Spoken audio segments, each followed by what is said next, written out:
OMG, baby, tell him. Hey there, welcome to Powered by Backers. Yet another day, yet another dollar. No, I'm just kidding. It's me, Justin Fox. I am joined here by my guest, David Carruthers. David, thank you very much for joining me on the show. Well, you're very welcome. Thank you for having me today. Awesome. So exciting stuff to talk a little bit about.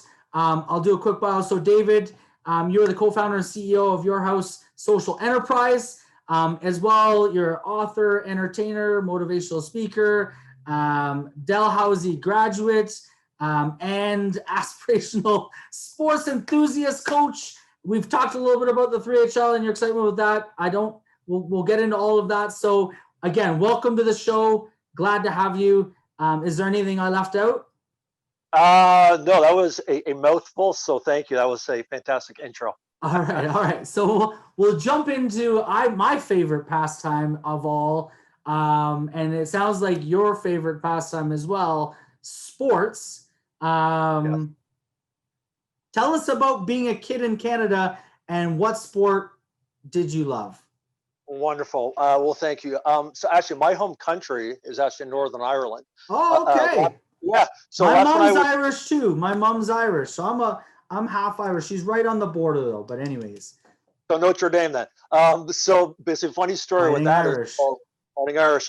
So from Northern Ireland, we left in 1975 to Kansas City, Kansas, home of Dorothy. And I had never seen snow before. Then saw tornadoes, and that was something else. And then do they have snow in Kansas? Now they're starting to get, but when I was younger, no snow. Again, nice Midwestern weather. Okay, I was gonna say, yeah. Okay, so interesting. Yeah, we're not in Kansas anymore, Toto. Right? Yes. It was funny. Was just watching The Wizard of Oz, the old version, which is one of my favorite movies, and it was likewise. I love that movie. Yes. And so anyway, yeah. So then we came to the Great White North, London, Ontario, in 1977. Okay. And when you're a kid, again, you look to be pretty young, but again, for me, I'm 78. I was born in 78. So you moved to Canada a year before I was born. I thought you could, wow, 78. You look so young for 78. But no, I'm not 78 years old, born in 78, just to be clear. I know. Yes. Exactly. Yes. So anyway, came 1977. The Blue Jays had just started their first season. Yeah. Old Exhibition Stadium. I remember going to games there as a kid with my dad. He worked for Shopsies, so we used to get tickets to go down when I was a kid. Yeah. Anyways. But yeah, fantastic. So that was 1977, and the Blue Jays home opener, snow, everything like that. But going back to being a kid in 1977, it was snow. The good thing with being a kid, there's no bills. You don't have to shovel the driveway. You can go tobogganing, Saturday morning cartoons. And then sort of flash forward. Anyway, I started going to school here. I went to Orchard Park Public School. Then went to Sir Frederick Banting. Then in 1988, my parents said, well, David, we're moving to Halifax. Ooh. So when you're 16 years young, you're like, no, I'm going to lose all my friends. I got to go to a brand new school. And Halifax was one of the best experiences for me. It was absolutely wonderful. The people down there treat you like gold. You're crossing the street there. They don't try to hit you whenever you cross the street. And, different mindset, right? Everyone's in more of a community feel versus out for yourself kind of. You figure that's what it is here in Ontario? Fend for yourself? You know what's funny? We're so lucky to live here. Again, we have great people to live here too as well. But there's something about the East Coast driving, the East Coast driving, the East Coast people. It's just different. And anyway, so finished my high school degree down there. I decided to come back to London, Ontario in 1991 for the last semester for grade 13. And I thought, great, I'm going to have my second high school diploma. Anyway, got that. And then thought, you know what, it's time to go to university. And so from 91 to 95, I went to Dalhousie University, and I was ecstatic. I thought, this is fantastic. I have my degree, kind of like the scarecrow, right? I have brains now. I have my degree. Right. But there were no jobs. So the jobs after university. When was that? 90 what? 95, you said? 95. What did you take in university? Well, so Dalhousie was great. Okay. Yeah, BA. But here's the thing. Do I recommend university and colleges for people? Yes. It helped me think outside the box. It helped me with my writing skills. Did it help me get a decent job? No. However, it really did help in different areas. So that was 95. My degree was sociology. My minor was theater. So if you put one and one together, you realize the job market for me wasn't that great. And Hey, just for the record, I took phys ed as my undergrad. So, and I didn't become a teacher. So literally we were probably in the same resume pile, undergrad, but not really related to anything they're applying for. So yeah. See, you could do a whole podcast on this, and I swear you'd have millions of university listeners. But to me, what's interesting with university, with college too, as well, because I have friends who went to college, and you know what? Again, it does help for certain things. But going back to the list of jobs, it was door-to-door sales, it was telemarketing, and then it's like, you know what? My dream to play for the Leafs, that's definitely gone. And decided let's try to get my first a manuscript published called "The Bird That Wanted to Fly." Okay. But I hear a bird chirping in behind me. Oh, you know what? If it's loud, then I can basically go right outside. No, it's all good. It's all good. So what's the manuscript? What you wrote? So the manuscript back in '95 was called "The Bird That Wanted to Fly," and I thought, hey, you write a book, it'll be published if it's really good. And lo and behold, the naive 20-year-old me didn't realize that most publishers do not take unsolicited manuscripts. And so what happened was it went on, and then I thought, hey, I heard about self-publishing. So there was a book called The Great Canadian Hint Guide, and I basically was reading it. I thought, this is fantastic. I then decided to self-publish. Okay. But something you didn't hear, when I was much younger, I had a really, really bad speech problem, but I was able to hide it to my friends. I had some speech therapy in public school. Like most kids, they don't like doing book reports, and I hated doing it. It wasn't until about grade 7, 8 that I actually didn't mind speaking in front of the class. And for anyone out there who's listening to as well, never give up. For all those university grads, for hopefully the millions listening, never give up. One of my favorite movies is the whole, like the Rocky franchise, Rocky 1 through 500. Rudy's also fantastic. I mean, Rudy was just about to quit, and he didn't. And that's a big thing with life, is you just have to never give up. And going back to the whole publishing bit again, so this was 1995. I was 23, and basically wrote the manuscript for The Bird That Wanted to Fly, and then got it self-published. And there's a whole bunch to go with that story, but maybe I'll say that for the next podcast. And you're setting up. I'm setting up a lot of these round twos with a lot of people. They're like the half an hour that we have is, you know, I've actually had, ironically, a 2-hour and 15-minute show with Richard Rock, former Olympian. We went on and on, but no, typically the half hour. You know, people are like, hey, I can't get through everything that I want to talk about. So we'll set up a round 2 where we can definitely get into that. But yeah, so keep going. Where are we? We're on 23 years old, self-publishing. Young, stupid. Just like, again, this generation is very smart. Most people don't give this generation credit. My son's 20, my daughter's 18, and this generation is smart. I mean, for this generation, for people that can make $1 million playing video games from their house, YouTube videos, people making a ton of money. Again, this generation is very smart. But again, going back to hold on. Just I want to unpack that, because that's an interesting comment. Do you think? I agree. I don't disagree that they are further ahead. My question, do you think they're smarter, or do you think that the opportunity or the world is much more at their fingertips, that they're aware or far more, I guess aware is the term, than we might have been? Like at age, what did you just say, 18 and 20? When I was 18 and 20, like I didn't know fuck all. Like I might have been smart, but I didn't know fuck all about life. I had barely been outside. I mean, I had not been outside of, Canada or the US, maybe a few times to Ireland, as mentioned, my family, but it really hadn't done or seen or experienced anything. Like when I went to university, and probably this is going to expose myself a little bit, like just meeting people. I went to a Catholic high school. Just meeting people who weren't Catholic was like mind blowing, right? Or, I use the analogy. Someone said, let's go to Pita Pit. And I was like, what's a pita? Like, I know that sounds fucking like it blows my mind now that how stupid I was or how No, but like very sheltered or I was. Do you think though that the youth today, because of the internet, because of the fact that everything is at their fingertips, they're exposed to so much more? Or I don't know if they're smarter, they're just exposed and aware of a lot more. What are your thoughts on that? well, we could have a 10-hour show on this, but no, Okay. they are exposed at a young level. Right. Going back to me, honestly, thank God we had no internet back then. Again, I mean, we went to the park. We went again. Well, that's a Yes, different exposure, right? Like I played road hockey, yeah, probably 10 hours a day, like from school ending to, to going to bed. Like that was literally, we were just on the street playing, whatever activities, road hockey or ball hockey or yeah. basketball or whatever, right? So you're Yeah. out at the park doing activities, maybe playing organized sports as well. Do you continue on. Sorry, I didn't mean to interject there, but No, yeah. no, it's okay. But going back to today's generation, they can Google what is a park.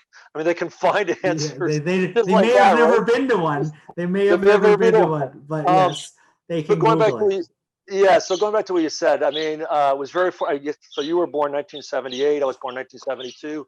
It's honestly, I would never trade when I grew up. Again, road hockey, going to the park, right? Going to do like roller skating. Again, ice Yeah. hockey. I Do you mean, remember when there was roller rinks that people oh used yes, to go around and around to music? oh I yeah, there was mean, one. Yeah, there was one here in London called Wheels, and my yeah. old Well, school actually, used the to one roll them. here in Oshawa was called Wheelies. Oh, really? Yeah, yeah. Yeah, yeah. So here's the big thing is, Very creative naming in that industry, right? Hey, what are they doing? They're rolling. I bet you some of them were called rollies, other one yeah. wheelies, right? Yeah. So I mean, it is interesting to know. I mean, yeah, basically every generation goes through different things. But again, what I want to say this to your listeners and basically to the viewers, because they can see us, but to the viewers, to the listeners, is that basically all generations have to come together. When I have some of my friends nowadays, managers for different restaurants, flipping burgers. I mean, when I graduated from university, again, here's me thinking, hey, I got my degree, I have my Right. brain, I can do anything, right? Door-to-door sales, telemarketing, all this stuff. And what was really interesting, I mean, going back to what I said earlier too, as well, my dream for playing for the Maple Leafs had basically set sail. But I also knew that I also was very creative too, and I also wanted to help people. And then when I tried to get published, again, these big companies just close their door. But when you see why they do basically why they do it is because these companies would have so many manuscripts coming in, right, from everybody. Right. And there's so many firms, and that's a whole another show. That'll maybe be round 5 when we get together for round 5. But there's so many basically vanity presses out there. There's different self-publishing businesses out there. I mean, the average person spends about $5,500 getting their books published. Okay. So going back to what my Of their partners own money. Of have their their own own money. money, and then Right. what happens is most time these people have to also promote their books. So when I had mentioned to my business partners for the social enterprise, Your House, and here's the shameless plug, but if you go to Your House, S as in Sam, P as in Paul, C as in Colin.com, you can see the web page. And the big thing is we want to help writers too as well. We want to be there with people because again, we know life isn't easy. Nothing is easy here in this world. When something seems like it is too good to be true, 99.99% of the times it is. And basically meeting you through LinkedIn has been fantastic. I've also been on different podcasts. And again, if you Yeah. had told younger me, who was scared to speak there on the phone when I was younger, who was a nervous wreck doing book reports when I was a kid, you're going to do this, I would have been like, no way. And there's one story that I'll basically share with you, and I've shared with other podcasts too. But when I was younger, my mom or whoever would call me and say, "Oh, David, so and so's on the phone." And when I was a little kid, I was actually scared that my stutter would flare up. So there were some times that I would actually hide and not speak to the person on the phone. But when I Right. got a little bit older, it was like, "Oh, yeah, no problem. I can actually speak on the phone." When I actually started doing school presentations, and I said to the people, the kids and teachers, "Who here doesn't like using the phone?" Tons of people's hands went up, and it is a real problem. A lot of people, there's so much shyness here in the world, which is fine too as well. If you're shy, that's okay. But the big thing with me, what I'm going to say today, is never ever give up. Again, if you want to speak to someone, if you think someone can help you, write down a short list, like 3 to 5 people that can help you. Again, if you're an author, if you're an artist, if you want to get into coaching, pro sports, doing different things, there are people out there that'll help you. And again, the best thing with social media now is too as well is you can talk to someone in Toronto. You can talk to someone in Kansas City, Kansas. You can talk to someone from Belfast, Northern Ireland, just like that, just like we're doing today. So the big thing is to your public viewers and everything like that, don't give up. Have that fighter's heart, believe you can do it. And again, one of my favorite Rockies is actually Rocky 5, when Rocky's speaking with his son, and his son is embarrassed, like most kids are, they're their parents, right. Even if they're the heavyweight champion of the world. And Rocky's like, I used to hold you in the palm of my hand, right? And then he goes on, and he says, life isn't rainbows and sunshine, right?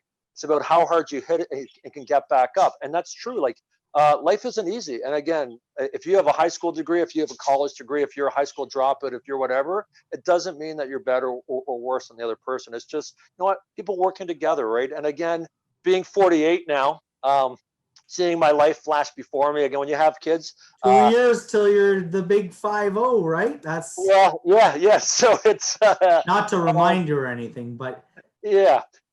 So being on the other side of 45, one of my friends said that when I actually turned 46, is, you know what, we have to leave a legacy for kids. We have to get together. So one of my things, again, with you, again, you seem like an amazing person, a great guy. It was funny when you try. I don't know about that, but I try. Thank you for the compliment. You can actually tell it to your wife that David Carruthers says. Yeah. There you go. Exactly. That'll go over. Yes. But just going back to it, just looking forward to seeing what we can all do with different generations. Again, going back to sports helps kids. And again, hearing that you're the co-founder for 3HL, when I first heard about 3-on-3 hockey, I was like, but it was like, wow, it's really fast paced. It's great. To me, it's sports can teach us so many life lessons. Yes. Be it the 3HL, be it the NHL, be it NFL, be it CFL, be it pro golf, be it like NCAA hockey, NCAA basketball, football too as well. These sports can teach us. And to me, the adults here of the world have the responsibility now to share life stories with kids and to really help get them out of their depression. They were saying now because of COVID-19, there's more depression, more suicides. So maybe with your help too as well. One of my favorite books was written by 2 great authors named Dr. Mark Victor Hansen and also by Robert Allen, and it's called The 1 Minute Millionaire. And these books to me need to be in every school. Inspirational books, like Tony Robbins has written tons of books that I've read. Bob Cattell wrote a book called Enlighten Up. And these books, when I go into schools, again, before COVID, most schools do not carry these books. So since 96, I've been to about 800 schools, daycare centers, high schools, public schools, private schools. And again, when you ask the librarian, do you carry these books? No. And to me, that's a big travesty that the schools aren't doing. And even homeschools now, we really need to get these great positive books into the hands of many people. So anyway, it looks like you want to ask me. No, I was gonna actually just kind of take a step back here. So just out of curiosity, you mentioned the 3HL, and I appreciate the compliments.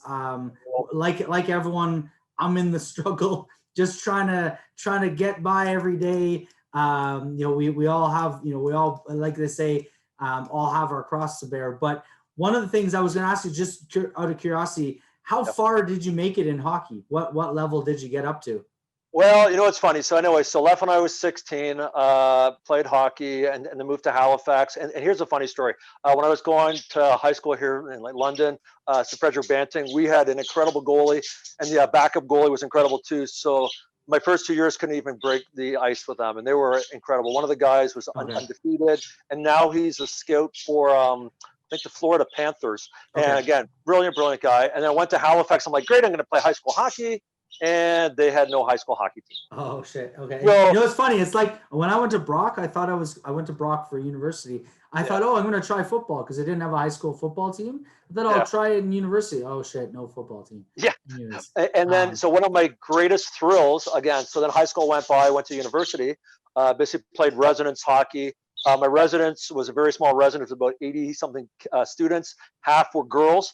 So our team, we were like the underdogs, but we beat the team called Studley House. So if there's any Studley House listeners out there, that was quite the game. But my biggest thrill was being asked by the coach, Daryl Young, to be the backup goalie for the home opener. This is back in 94, 95. But then they found a junior A goalie, and I told friends, I told people, I was all excited, and that dream didn't happen. That didn't happen. So it's I mean, one of these stories too. I mean, you just, you know, you go with the punches. Again, you get knocked down mentally, physically. But what I've also learned is one of my passions now is coaching, right? Motivating kids in schools, high schools. I mean, one of my dreams is to actually not only coach, hopefully, the minor league levels for hockey one day, but also maybe hopefully one day the NHL. Because to me, there's nothing like mentoring these young minds, right? I mean, these great athletes. There's so many great athletes that should be there in the NHL, but again, there's only so many spots. And again, what's funny with me, if I had been smarter, I actually would have stayed and actually played forward. My last forward game, I think I was like 10 years old, but there's more spots for forwards than there are goalies. And goalie was my position, and from like about 11 till during university. So it's one of these things. Life is a law of averages too, just like hockey, right? But it's just never giving up, having that focus, finding something that you love to do. I mean, like I love inspiring kids and youth. So here's the hard thing for me now, doing these podcasts, which is great. We still have the internet, and that solar flares haven't wiped out the internet. But when you see my presentation live, there's basketball, there's magic tricks, there's doing fun stuff with the children too as well, where they basically learn basketball tricks with me. They learn how to tell their own stories. The whole Zoom world, for all of us presenters out there, it's very, very difficult to get used to, but it's also like life. Life will throw you curveballs. Yeah. So you've written a couple books and a couple of children's books, right?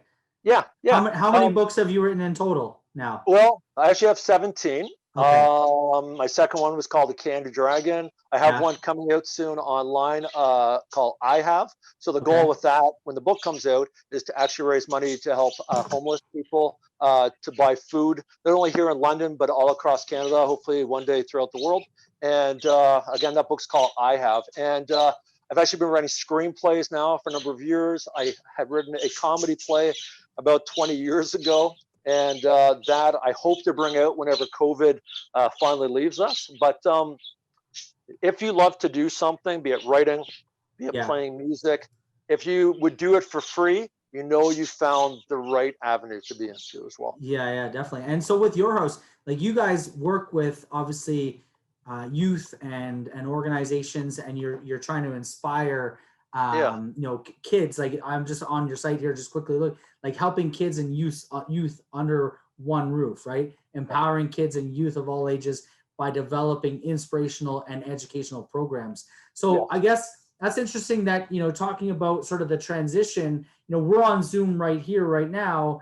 How have you been able to transition what you do to, like, have you been able to continue sort of doing things with Zoom, or are you able to do, like, what has been that transition? Obviously, you know, that's a major hit, you know, I usually, it's kind of unfortunate. So tomorrow is picture day for my two kids.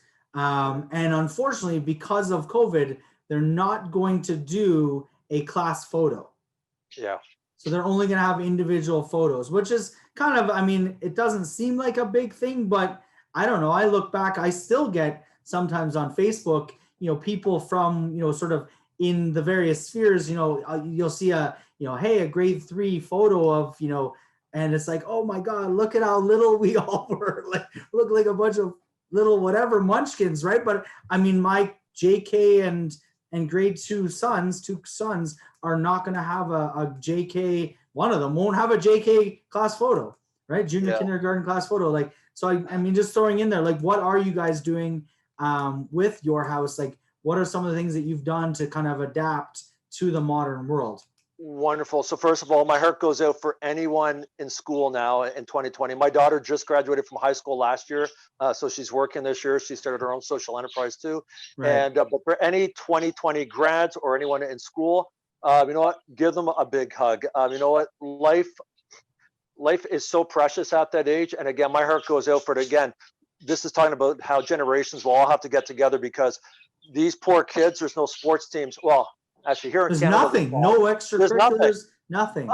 But they're in the States because I have friends that are in the States, and there's some kids playing soccer and there's doing everything. And I'm just like, oh, they have sports there in the States and they have doing this, but there's nothing here. There's not even CFL football here, which I find kind of interesting because I mean the NFL is playing, which I'm a diehard Dolphins fan. That's another story too. But I don't know if you no, can see up above me here. no, you can see the Buffalo. Raptors hat with No, the Buffalo. Bills. That's okay. Bills. So anyway, so my hat goes off to the Bills. You've suffered long enough too as well. So my hat goes off to all the Bills. Finally, the Patriots are no. Although then they go and sign Cam Newton. I mean, he's out right now with COVID, but he's gonna help them be at least respectable, right? So, anyways, that's another. That's round 6 conversation for round 6. But yeah. So, I mean, going back to sports. So, I mean, it's honestly right now, again, with all the kids out there, be it public school, high school students, college students that are going through the school right now, parents, grandparents, whoever, give them big hugs. Again, sit down with them. Again, if you can't see them because of COVID, have Zoom meetings, talk with them, be really open. So going back to your house, see the Raptors hat there in the back, go Raptors. Yeah, and actually, before the Raptors, I was a diehard Larry Bird fan. I was a big Celtics fan. I grew up watching Larry Bird. I had computer games, Larry Bird versus Dr. J. And when the Raptors came to town, they only showed a couple of Celtics games per year, and I started watching the Raptors. But going back to what you said, is we had a show lined up for the Hilton Hotel here in London, and it was going to be April the 9th. We had Jack Armstrong, who was going to be the MC. He was going to come out, and Jack Armstrong. If anyone doesn't know him personally, he's an amazing man. Jimmy. Yeah. You're right. Get the garbage out of here. Get that garbage out of here. Exactly. That's I've actually met him at a pub one, like maybe 10 years ago at a pub one time. Him and Leo Routens and and they were at there's a pub just down, like, I forget what it's called now, but it's just sort of south of the no longer Canada Center or Scotiabank Arena or whatever. It was probably Rob Black. Was it Rob Black? Rob Black, yeah, it was. The three of them were out for having a beer after the Raptor game. It's in sort of like a pub just south of there. Anyways, ran into them, had an interesting beer with them, conversation. Great guys. But anyways, continue. Jack Armstrong, Yeah, Jack would be great for your show, first of all. So if you call him up to say that I should actually look up how to get Jack Armstrong on here. That's good call. Good call. If you have him connected on LinkedIn, send him a message on my behalf. Yeah. He is an amazing guy, and he will change your life. But anyway, so we were all prepared to go. And here's a funny story. This was, I think, March the 9th, I think it was. And it was like Rudy Gobert for the Jazz, test positive. Raptors are playing them. And when I saw that, I'm like, okay, there goes our live show, right? There goes the live show. So anyway, we're speaking with Jack. Jack said, don't worry about it. Again, great human being. And then my business partner said, why don't we do e-commerce? I was like, okay, e-commerce, okay. And going back to the social enterprise. So going back 3 years ago, when I told my friend, who's also my business partner, I said, Adnan, I said, wouldn't it be great if we had an inspirational coffee shop, right? Where we sell inspirational books, inspirational posters, right? That'll motivate people. Oh, he's like, this is amazing. And then he's like, well, why don't we have this, a social enterprise? I'm like, social enterprise, like Starship Enterprise? Like I was just blown away. Like I had no clue. And even to this day, most people are like, what's the social enterprise? Anyway, so then 3 years, and then 3 years passed. In 2019, on December the 16th, we actually launched our Your House social enterprise. And then flash forward till 2020, it was like, okay, life's thrown this big curveball. We were supposed to do some other live shows, different things like that. And then this happened. And then it was like, well, I don't think live shows are going to come back for another year.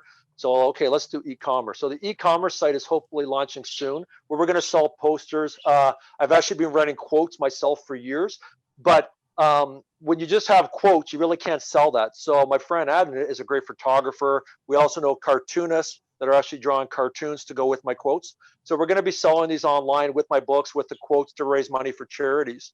And one of my Dr. Zeus, again, you probably love Dr. Zeus as well. Dr. Zeus, which I didn't realize until about, I guess, 10 years ago, that Dr. Zeus wrote quotes.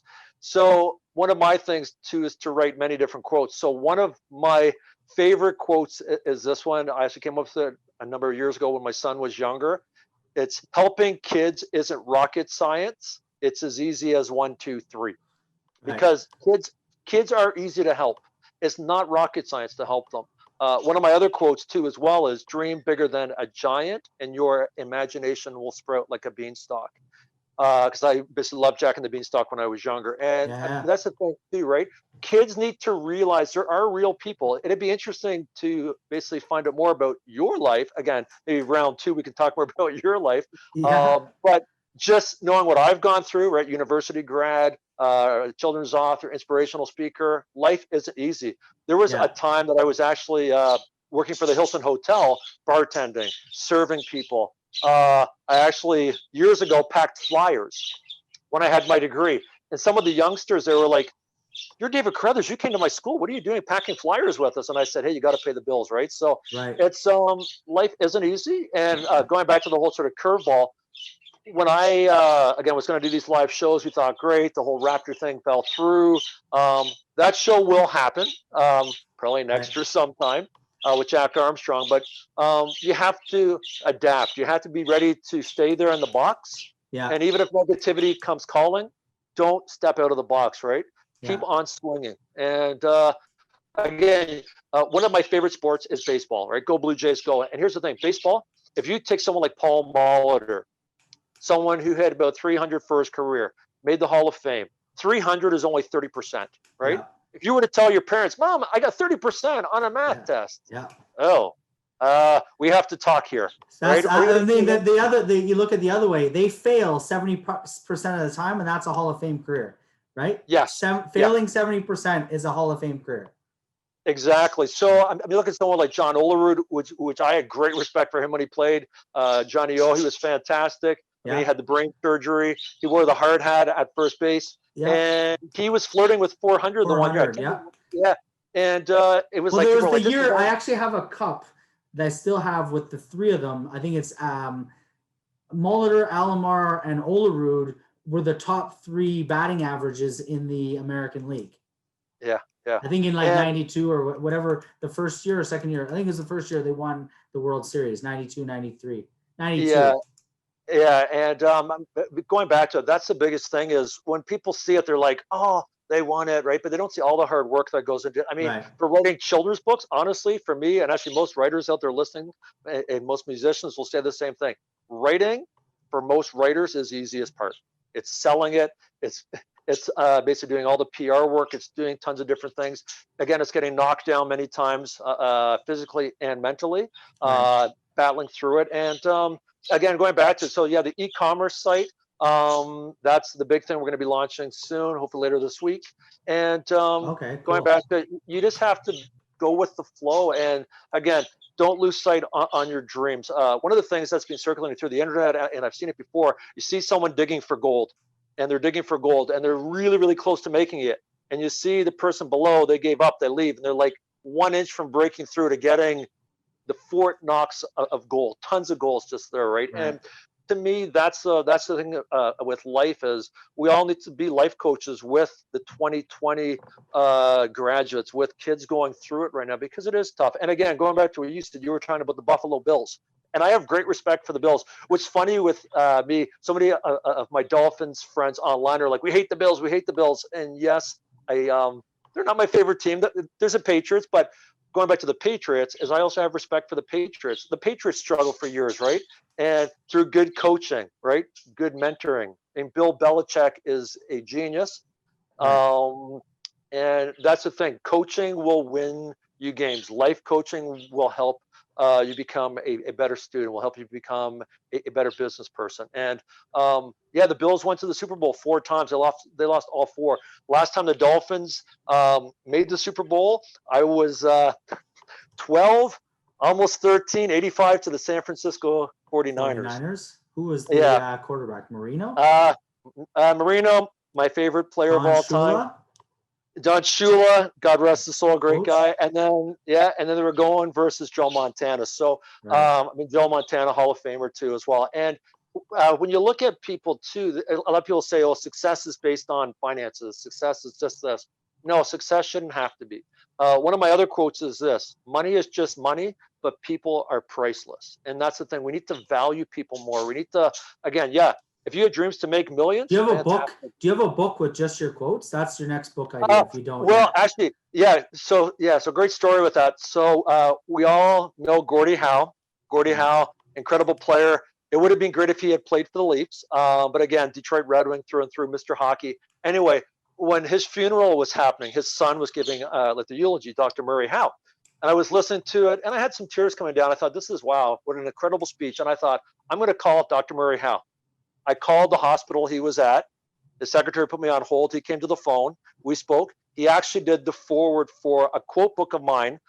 He did that quote actually several years, or like the forward several years ago. And I'm hoping, with God's grace, that the book will be out later. I hope sometime next So year. did I just ruin the secret? Oh no. Here's a big thing. So that was the book that was going to come out, which will come out. But then I thought, let's have posters too, right? Let's have not just a poster, but have posters with really nice looking pictures. Have ones with photographs with the quote. I mean, when you go into most schools nowadays, when you go into different offices, there's inspirational quotes. And again, Right. for me, it's again giving the kids hope, giving people hope. Again, when you look at the Buffalo Bills, that fan base, if Buffalo was to win the Super Bowl this year, and I hope the Dolphins still can rebound and Fitzmagic or Tua comes in and can save them.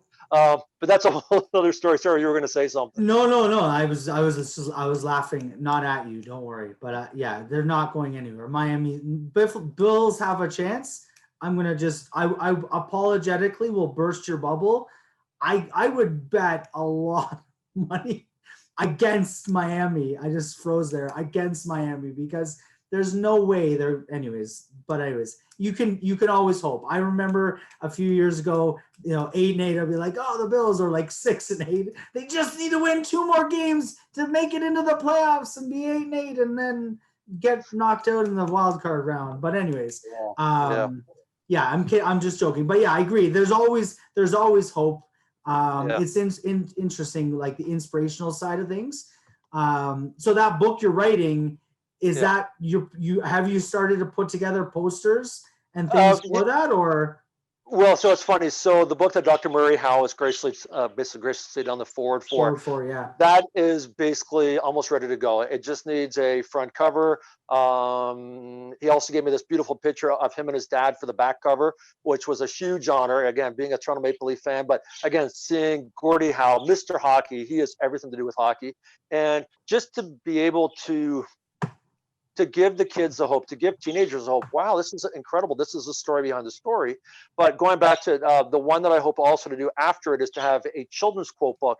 So it might have 20 miniature pages with little, so the posters would be actually shrunk down with the quotes on it.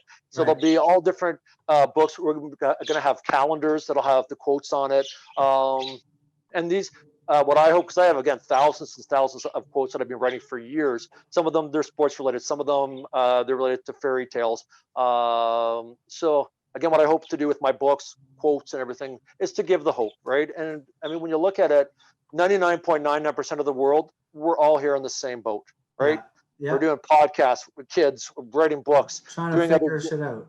Trying to figure that. What's funny, because people have said to me, David, we love what you're doing. Have you ever thought about stand-up comedy? And actually, that's one thing that I need to tell your listeners too, is one of my dreams too, is to actually do stand-up comedy. One of my favorite stand-up comedians of all time is Robin Williams. I also love John Candy.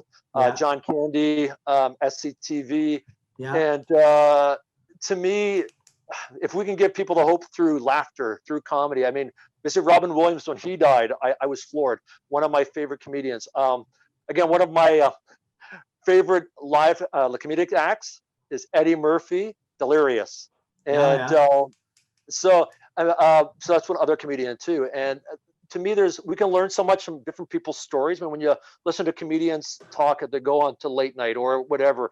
Yeah, they all have different stories. Same thing with writers, musicians, podcasts. Again, to hear your story, I bet you have so many different things in your own story that you could write your own book. And so going back to what we're doing with your house, we're going to have an actual publishing division to publish children's authors too, as well, to publish inspirational speakers, books, to help people and to get the stories out. To me, life is a story. We all have a story. Yeah. And no, this is Definitely. absolutely wonderful. So Definitely. you probably want to speak some more. So let me. We're just here to listen. I mean, my story is I did phys ed. I did an MBA. I quit my job and started a business. That business didn't do so well, but while I was doing it, I got inspiration to launch the 3HL and the 3HL 3-on-3 Pro Hockey League. I was trying to figure out how to fund it, and I came across the notion of equity crowdfunding, which is the inspiration to create Backers, which is a equity crowdfunding platform which enables people like you and I with ideas, vision of ways to change the world to actually go out and acquire the funding needed to go do that. So that's kind of where Backers is. Powered by Backers is basically COVID hit, and I was sitting at home and I thought, hey, you know what? We work with a lot of entrepreneurs. We've got over 1,000 entrepreneurs that have expressed interest in launching campaigns. And what if I created some sort of series where I just initially was called Ask the Experts, and I just would reach out to my LinkedIn network. I've got about 20,000 people on LinkedIn. And just a side note, I am connected to Jack Armstrong. I just took a quick look there.